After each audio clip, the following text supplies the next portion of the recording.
We watched a lot of film. We broke down some things. They're able to get on the floor as well at a private facility and walk through some things, go over some things, and I think it's helped us the last 2 games. I guess you could almost think of the same question with AD being out. If you guys just found finally, I should say finally, right? About 5 games. If you found some sense of rhythm there and the guys knowing where they need to be and where they need to step up around you. I think, yeah. I mean, listen, when you lose a mega piece like AD, it's going to take some time, both offensively and defensively, how we want to play, and and what's going to be our rhythm and how we get into our rhythm. And I think over the last few games we've done a good job of trying to. This is where we're going to have the ball. This is how we're going to be effective. This is what we need to run, and how we're going to, benefit from one another. And I also think that, guys knowing when they're going to play, they knowing the rotations, things of that nature. So guys are just staying ready. Obviously, you always got to stay ready, but guys know their rotations, and it's worked out a lot for us. Hey. LeBron, you told us that you were going to find a way to figure this thing out because you always tweak your game to what your team needs. And the eye test for me the last couple of games is you play with more physicality and turning defensive plays into offensive opportunities. Has that been the game plan, or is that just what has presented itself these last couple of games? It's my job to, like you said, to figure it out, and on both sides of the floor. And I think defensively, I've just been a little bit more active. Trying to be in the right position where that it benefit our team, benefit myself. But I've just been flying around, and it's helped out our team, and everyone's been flying around. It helped me out as well too. So I'm definitely not okay with losing, and so it's my job to figure it out what's going to be the best for our team, and we've done a good job of that the last 4 games. Dan?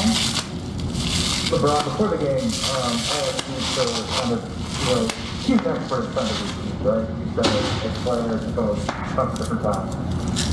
He said that he thought this might be the hardest circumstance, with no fans, with game checks on each other, any team trying to.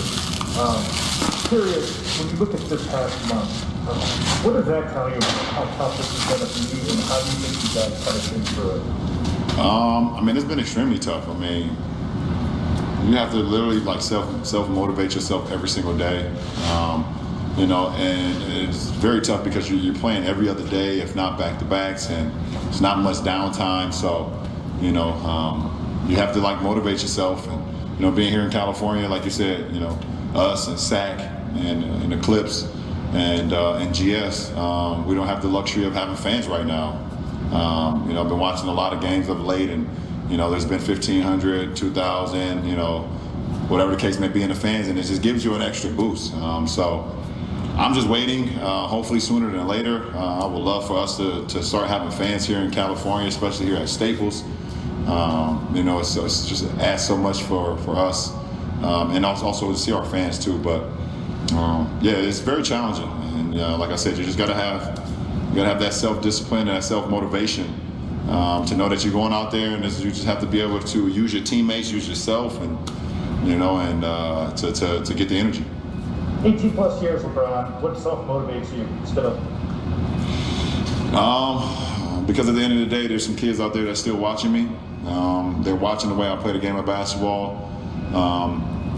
They're reading the narrative of, will I be tired, or am I satisfied, and things of that nature.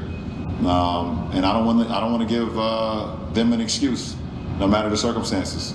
You still go out there and you still go out there and play as hard as you can. And, give your life to the game, because the game will give it back to you. So I understand I have a responsibility that's beyond myself when I hit the floor. Okay, last 3, Condon. Hello, LeBron. Obviously, you guys played Portland in the playoffs last year, and Golden State's a team that you know well, and players that you know very well. Defensively, how much has that familiarity that you guys have, and perhaps you personally have with those players, played into the performances you've had? We've our coaching staff has done a great job of putting together a game plan, and we've just trying to execute that. I definitely got a lot of familiarity with, obviously with GS, and some of the players that they have on the floor, because in the last 10 years, obviously. But also, with Portland and the series that we had with them not too long ago. But, for me, I kind of always try to keep myself familiar with whoever we're playing by watching film and diving into things that they're going to do and just to put my team in a position to be successful. Is it kind of fun when some of your study pays off in those anticipation steals, blocks, things like that, where it's what you study, not what you see right in front of you? Yeah, absolutely. I mean, it puts you in front of it gives you an opportunity to be ahead of some plays as well. Some of it is read and react, and not, obviously, but to be able to be in a position where you can be there before the actual action takes place because you've broke down the film and you watched it helps out a lot. Bill Warren. Sound like some crutches, didn't it? Hey, LeBron, this is going to be a little off topic, but obviously, 17 straight All-Star games for you.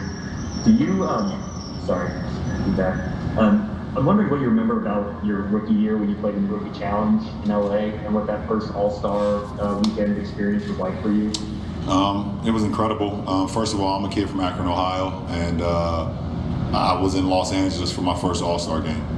And that was an incredible, moment for myself, for my family, to be here.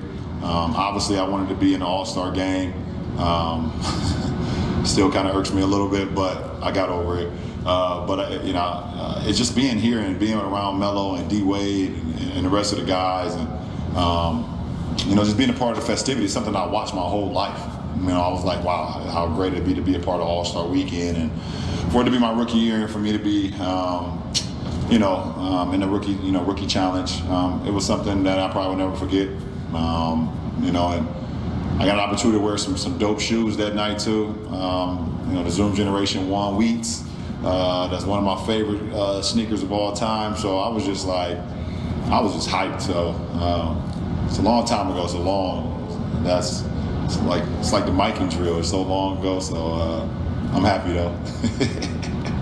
Last question, Rashawn. Hey, LeBron, Coach Vogel talked, he went all the way back to those overtime games and how maybe some fatigue set in for you guys during that 4-game skid. How much was a night like tonight needed where, big win and you only have to play 24 minutes? You take it for what it is, and we was able to take care of business. So it allowed a lot of our big guys not to play many minutes, and yes, we played a lot of minutes because of so many overtime games we've had this year. But you take advantage when you can. You prepare as if you got to play 48, and you let the game dictate the game. So tonight was not needed. It was half of 48 for myself, and I'll take it. So now